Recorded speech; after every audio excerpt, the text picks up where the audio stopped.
नसला तर ते उद्याच्या काळामध्ये तयार होईल. पॅन्टला उमटलेला ऑइलचा काळा डाग स्वच्छ करणारं प्रोडक्शन आज बाजारामध्ये नसला तर उद्याच्या काळामध्ये ते तयार होईल. सावळ्या असलेल्या मुलीला उजळ करणारा फेअर अँड लव्ली सारखा एखादा प्रोडक्शन उपाय करेल किंवा करणार नाही. उद्याच्या काळामध्ये सावळीला थेट गोरी करणारं एखादं सौंदर्य प्रसाधन मार्केटमध्ये येईल, त्याची मला चिंता नाही. पण मित्रांनो, मुलांच्या मनावरती वाईट विचाराचा आणि कुसंस्काराचा जो डाग या टीव्हीवरच्या जाहिराती आणि कार्यक्रमाच्या माध्यमातून उमटतोय, तो स्वच्छ करण्याचं प्रोडक्शन आज बाजारामध्ये नाही. किंबहुना जग आणि विज्ञान कितीही पुढे गेलं तर पुढच्या 100 वर्षामध्ये देखील ते तयार होणार नाही. आणि म्हणून आपण एक गोष्ट लक्षात घ्या, 15-20 वर्षापूर्वी भिंतीवरती अशाच काही जाहिराती असायच्या, प्रतिबंध हाच उपचार. आजाराचं नाव सांगायची गरज नाही, प्रतिबंध हाच उपचार. तसं मुलांच्या मनावरती वाईट संस्काराचे डाग पडण्याच्या ऐवजी आणि ते स्वच्छ करण्याचा उपाय शोधण्याच्या ऐवजी ते वाईट संस्कार माझ्या मुलांच्या मनावरती होणारच नाहीत याची काळजी घेण्याचं सुजाण पालकत्व तुमच्या माझ्या सगळ्यांच्या जवळ असलं पाहिजे, ही माझी अपेक्षा आहे. आणि म्हणून मित्रांनो, आपण टीव्ही वरती आज जाहिराती बघतो, पण मी थोडा तुम्हाला वयाच्या 40 मध्ये 50 मध्ये असलेल्या दादा तुमच्याही वयाच्या मंडळींना आठवण करून देऊ इच्छितो. मी आज 50च्या घरामध्ये आहे, पण मी ज्या वेळेला बालपणी हायस्कूलला 7वी-8वीला होतो, तोवर गावामधल्या शाळेच्या मैदानावरती येणारे चित्रपट बघायला आम्ही थिएटरमध्ये तिकीट काढून जायचो. आपण सगळ्यांनी एक काळ असा आठवून बघा की आपण सुरुवातीच्या काळामध्ये जे चित्रपट बघितले, ते चित्रपट बघत असताना आपण कसे बघितले. हाणामारीचा प्रसंग आला, आम्ही कानामध्ये बोट घालत तो कर्कश आवाज ऐकायला. नायिकेवरती अत्याचाराचा प्रसंग घडतो आहे, आम्ही डोळे मिटून घ्यायचो. माहेरची साडी चित्रपटाला सासू सुनेचा छळ करते किंवा लेक चालली सासरला हा चित्रपट आला, त्या काळामध्ये बाया बापड्यांनी पदर ओला होईपर्यंत डोळ्यामधनं आसव वाहिली आणि तो चित्रपट बघितला. आपण हे सगळ्यांनी अनुभवलंय. हे का तर आमचं मन जिवंत होतं. गांधीजीच्या 3 माकडाची गोष्ट सांगितली जाते, वाईट बघू नये, वाईट ऐकू नये आणि वाईट बोलू नये. आम्ही ज्या वेळेला सुरुवातीच्या काळात चित्रपट बघत होतो, हाणामारीचा एकही प्रसंग आम्ही बघितला नाही, अत्याचाराचा एकही चित्रपट आम्ही बघितला नाही. तो प्रसंग पुढे जाईपर्यंत आमचे कान आणि डोळे बंद असायचे. आज तुम्ही सगळेजण मिळून बघा, या पोराला 1990-2000च्या दशकामध्ये चित्रपट दाखवा, हे जुना बदलून टाका. यांना बॉलिवूडचे चित्रपट आता अजिबात आवडत नाहीत. तामिळ आणि तेलुगूचे जे ऍक्शन पट आहेत ना, ते परवा तामिळनाडू मधला कोणता हिरो मोठी गर्दी जमा केलेला, पुष्पा, बाहुबली आहे की नाही. जेवढी मारामारी, जेवढी हाणामारी, जेवढा कल्पनेच्या पलीकडचं आहे, ते ही सगळी मुलं बघतात. आपण सुद्धा आता बघतो, आपण सुद्धा मुर्दार झालो. आता आपण असलं बघत नव्हतो पहिलं, आपण सुद्धा हे बघायला लागलो. हे सांगण्याचं तात्पर्य एवढंच आहे की जुन्या काळामध्ये आपण हे चित्रपट बघताना वाईट बघू नये, वाईट ऐकू नये, या पद्धतीनं पुढे पुढे चित्रपट बघत गेलो. पण आजची पिढी मात्र हे सगळं बघते. आणि आम्ही कधीतरी अंतर्मुख होऊन विचार केला पाहिजे. काय आजोबा मंडळी सुद्धा इथं बसलेली आहेत, घरामध्ये टीव्हीच्या समोर बसून जेवण करता करता एखादा चित्रपट लागला आणि त्याच्यामध्ये एखादा प्रसंग सुरू असला, हातामध्ये रिमोट घेतला आणि एखाद्याला असं वाटतं का बाबा ही हाणामारी स्क्रीनवर चालली आहे, ही पोरांनी बघायला नको. कुणी चॅनल बदलला? नायिकेवरती अत्याचार होतोय, तिची कुणीतरी छेड करतंय, तिच्या पदराला कुणीतरी हात घालतंय. हे दृश्य आम्ही बदललं टीव्हीच्या स्क्रीनवरचा? आम्ही बदलत नाही का? तर आम्हालाच एवढा कॉन्फिडन्स झालाय, हे बदललं, दुसरं चॅनल लावलं, त्याच्याकडे याच्यापेक्षा उघडं नागडं जास्त दिसत. आमचं आम्हालाच माहित झालं हे सगळं.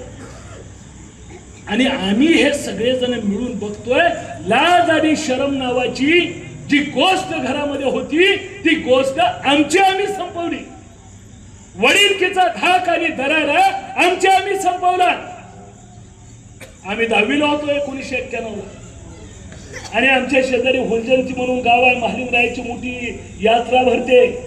त्या यात्रेला सगळे महाराष्ट्रातले दिग्गज तमाशाची थिएटर यायची, मंगला बनसोडे पासून सगळे. आणि आम्हाला त्या असं पुकारायला गाड्या यायच्या. माळी सर तुम्हाला ते आठवत असेल, त्या भागामध्ये गाड्या अशा पुकारायला यायच्या, पोस्टर लागलेली असायची. मरोड्यातनं गावावरनं ते तमाशाचे टेम्पो ट्रक भरून चाललेले आम्ही बघायचो. आणि त्या 10वीच्या वयामध्ये आम्हालाही असं वाटलं की आपण तमाशा बघायला गेलं पाहिजे. संध्याकाळी हायस्कूलमध्ये रात्र अभ्यासिका आणि आम्ही तमाशा बघायला 5-6 जणांचा ग्रुप सायकलवरती हुलजंतीला गेलो. दुसऱ्या दिवशी परिपाठाला रात्र अभ्यासिकेला कोण नव्हते, त्या हिरोची नावं आपोआप पुढे आली, फिजिकल डायरेक्टरने आणली. आता कारण काय सांगायचं, कुठं गेला होता म्हणून काय सांगायचं. बर आपण सांगितलं काहीतरी खोटं पचतं. आपले मित्र एवढे भारी असतात ना वर्गामध्ये, या पिढीमध्ये एखादा आपण त्याचं नको सांगा, त्याचा कुठं वाईटपणा घेऊ म्हणतो, पण शाळेतली पोरं 100% सांगतात. आणि मग आम्ही कबूलनामा द्यायच्या अगोदर मुख्याध्यापकांच्या पर्यंत, क्लास टीचर पर्यंत माहिती पोहोचलेली होती की हे आज पुढे राहिलेले जे वीर आहेत ते मंगला बनसोडेचा तमाशा बघायला गेले. आणि मग आमची जी बिन पाण्यानं हजमत झाली ती काही मी आता सांगत नाही. तमाशा बघू नये हे शाळेमध्ये वाटत होतं, तमाशा बघणं वाईट आहे असं घरामध्ये बोललं जात होतं. तमाशाला पोरं जातात म्हणजे पोरं वाया गेली असं गाव बोलत होतं. पण आजकाल नव्या सुनबाईनं घरामध्येच थिएटर आणलं, एमपी थिएटर. आमच्या सगळ्यांच्या घरामध्ये थिएटर आज आलं. जुन्या काळामधल्या यात्रा जत्रांचे संदर्भ आपण तपासून बघा. कुठल्याही देवाची जत्रा असली, मानेगुरुजी इथं खारेची जत्रा आहे का घोडाची? खारेचे म्हणजे तुम्हाला सगळंच माहिती. आणि मग या जत्रांचं सूत्र काय? शेतकऱ्यांची सुगी वगैरे झाली की गावामधल्या दैवताला आपण बकरी वगैरे कापणं हा रिवाज आपल्याकडे चालत आला. त्या निमित्तानं आपले मित्र, नातेवाईक, आपल्या कुटुंबावरती प्रेम करणारी 4 माणसं आपल्या घरी हात धुवून जातील याच्यामध्ये आपल्याला आनंद वाटतो. आणि ती परंपरा तुम्ही आम्ही सगळे जपणारे आहोत. म्हणजे यात्रेचं सूत्र असं होतं की आलेल्या माणसानं घरी जेवण करावं आणि घरी जेवण झाल्यानंतर अर्धाभर तास बोलून झाल्याबरोबर आलेला पाहुणा आणि आपण सुद्धा गडबड करायला लागतो. कारण ऑर्केस्ट्राची तयारी पूर्ण झाली आणि नारळ फुटला किंवा तमाशा, पिक्चर काय जे येत असेल ते बघायला आम्ही जायचो. म्हणजे काय, जेवण घरी करावं आणि करमणुकीच्या साठी गावामध्ये जिथं कुठं ऑर्केस्ट्रा तमाशा पिक्चर आला ते बघण्याच्यासाठी जावं. म्हणजे जेवण घरी आणि करमणूक बाहेर. आज माझ्या ताई या ठिकाणी बसलेल्या आहेत. आठवड्यातनं 2-3 दिवस त्यांचे फोन घरच्या मालकाला येतात. काय फोन? मंगळवार, शुक्रवार, रविवार. प्रमोद, फोन असे येतात 7 वाजता स्वयंपाक करायच्या अगोदर, आज जेवायला घरी आहे का? का असं? त्यांना माहितीच आहे हा मंगळवार आहे म्हणजे बाहेर कुठेतरी जेवून येणार. आल्यावर तुम्ही विचारणार स्वयंपाक करायच्या अगोदर तर सांगायचं नाही का? तो म्हणणार नाही मी यायलाच लागलो होतो पण तमुकचा वाढदिवस होता आणि त्यांनी बळबळ नेलं मला. यालाच खात असते पण बळबळ नेलं. नसलेला वाढदिवस करू त्याला त्याची जन्मतारीख माहित असू दे किंवा नसू दे, 10-5 जणांनी ठरवलं आज ह्याला कापायचं आहे का कापणार. कोंबड्यापेक्षा वाईट अवस्था. आणि मग मंगळवारी हेच, शुक्रवारी हेच, रविवारी हेच. पहिल्यांदा बायका विचारायच्या तुम्ही जेवायला आहात का? आता विचारायचं सुद्धा बंद झाल्या कारण यांना सुद्धा आता बरं वाटायला. हे 3 दिवस येत नाही म्हणजे 3 दिवस आता बायकांनी काय धरले सांगू तुम्हाला.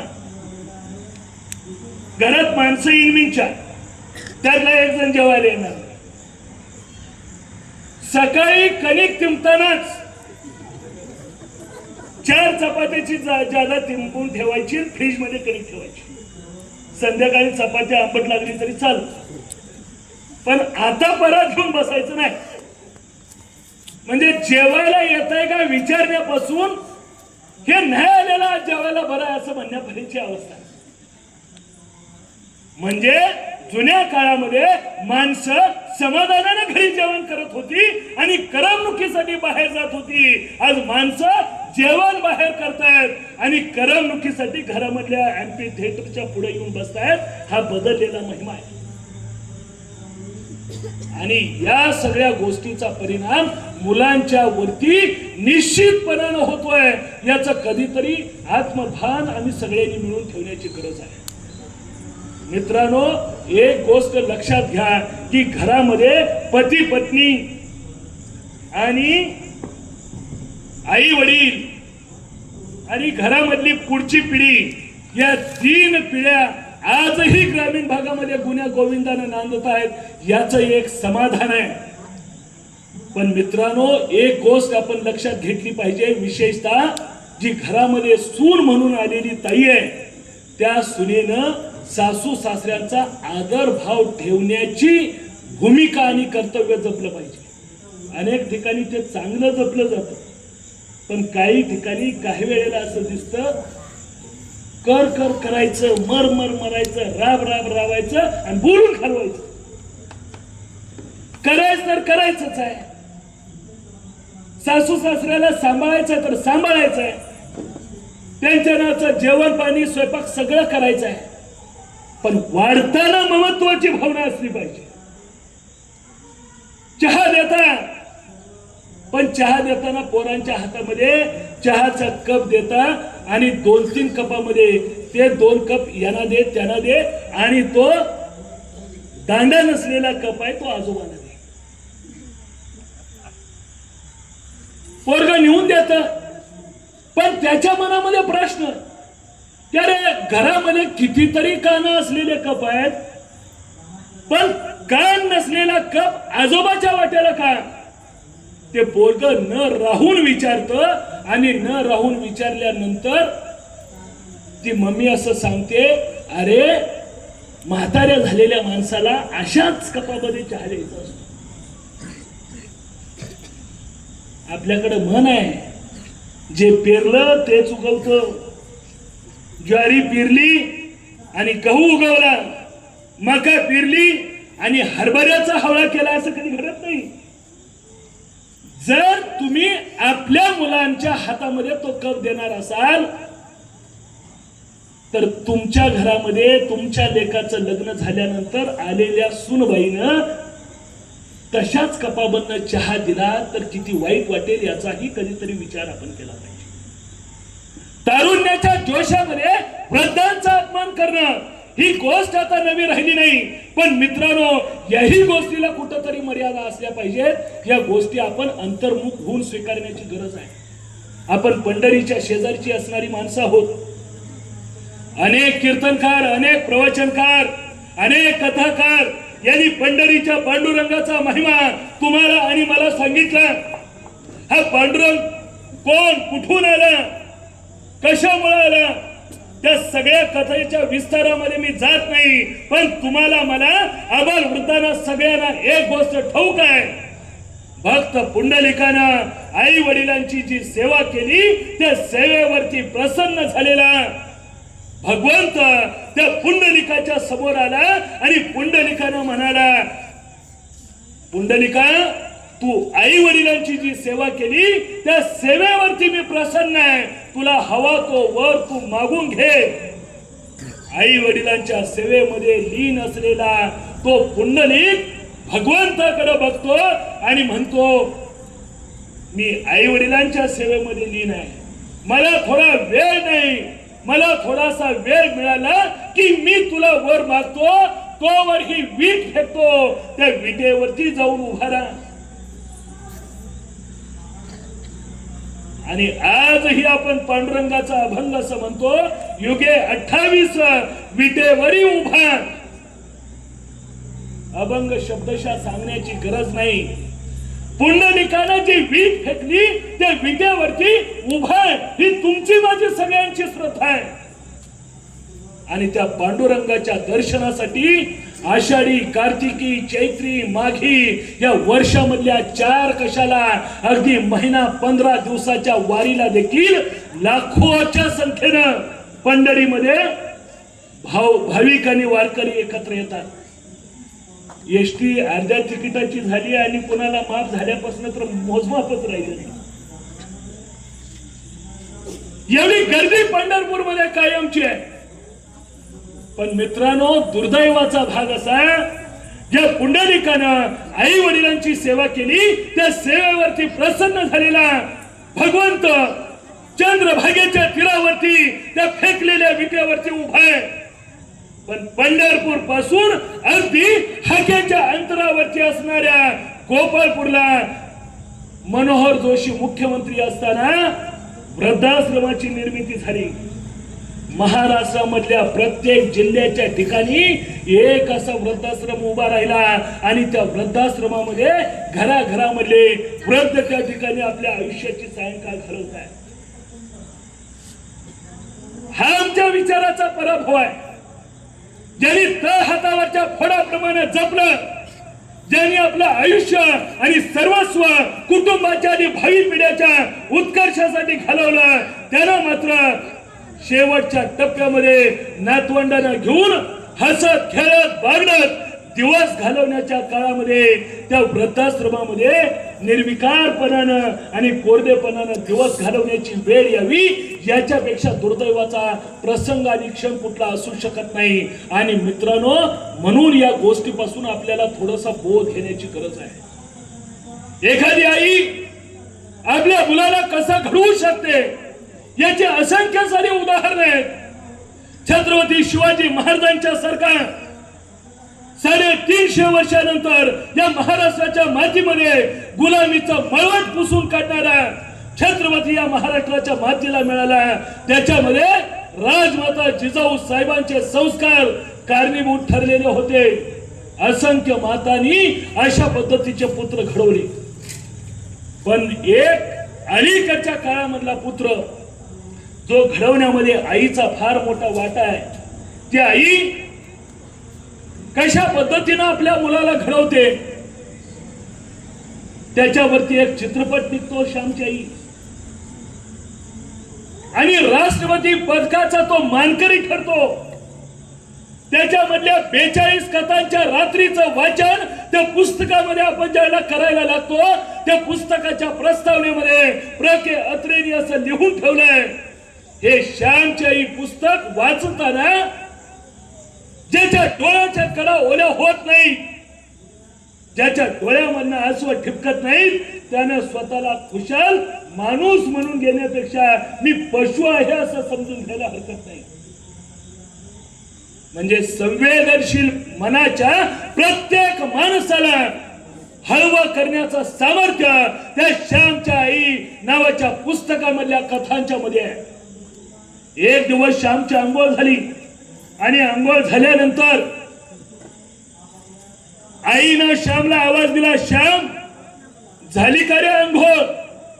परस भागामध्ये बाहेरच्या बाजूला अंघोळ करणारा श्याम म्हणाला, आई माझी अंघोळ झाली, तू बाहेर ये, मला पदरामध्ये घे, माझ्या पायाचे तळवे ओले आहेत, या ओल्या पायाच्या तळव्यांना मातीची घाण लागली तर मी देवघरामध्ये कसा येऊ? त्यावेळेला आई स्वयंपाक अर्ध्यावरती टाकते, बाहेरच्या बाजूला येते, श्यामची अंघोळ झाली आहे, त्याचं डोकं पदरानं पुसते, पाय देखील ओच्यामध्ये घेऊन ते पुसते आणि एका फुल झाडाच्या जवळ जाऊन श्यामला म्हणते आहे की 4 फुलं तोडून घे. आणि ती फुलं तोडून झाल्याच्या नंतर देवघरामध्ये ज्या वेळेला श्याम तिथवर येऊन पोहोचतो, फुलं देवाच्या समोर ठेवताना ती माऊली श्यामला असं म्हणते आहे, श्याम पायाच्या तळव्याना मातीची घाण लागू नये म्हणून जसा तू जपलास तसं मनाला घाण लागू नये म्हणून जप आणि देवाला सांग, देवा मला शुद्ध बुद्धी दे, देवा मला शुद्ध विचार दे. आज कोणती आई हे सांगते? जशी मम्मी घराघरात घुसली तशी चिऊ काऊची कहाणी, अंगाईची गाणी, डोळ्यात घेऊन पाणी, मम्मीच आता बाळासाठी गाते नवी अंगाई, तेरे मेरे बीच में कैसा है ये बंधन. तसं स्टँडिंग पाण्यामधला बाळ सुद्धा म्हणतं, अम्मा देख तेरा मुंडा बिगड़ा जाए बोतल की दूध से. बाळाचं बोलणं मम्मीला कळतंय पण छातीला पाजल्यावर म्हणे शरीर जळतंय. म्हणून बाळ आता मागत नाही मम्मीला अंगावरचं दूध आणि रडतही नाही हो फोडून, कारण त्याला सतत जाणवतंय आई असती तर तिनं पदरामध्ये घेतलं असतं, पण या मम्मीच्या गाऊला पदरच नाही. आम्ही नेमका कुठवर निघालोय याचं चिंतन करण्याची वेळ मित्रांनो आपल्या सगळ्यांच्या वरती आली आहे. आणि म्हणून तो ती ते काय करतात याच्यापेक्षा मी काय करतो याचा आत्मभान आपण नेहमी जागवलं पाहिजे. मावळतीला जाता जाता एक दिवस सूर्यानं प्रश्न केला, माझ्या नंतर या जगाला प्रकाश कोण देणार? मोठमोठाले ग्रह सारे, शरमलेले नक्षत्र तारे माना खाली घालून स्तब्ध उभे होते. एवढ्यात एक धिटुकली पणती पुढे आली आणि म्हणाली, हे प्रभो माझ्याच्यानं जेवढं होईल तेवढं मी करेन. आपल्यालाही तेच करायचं आहे.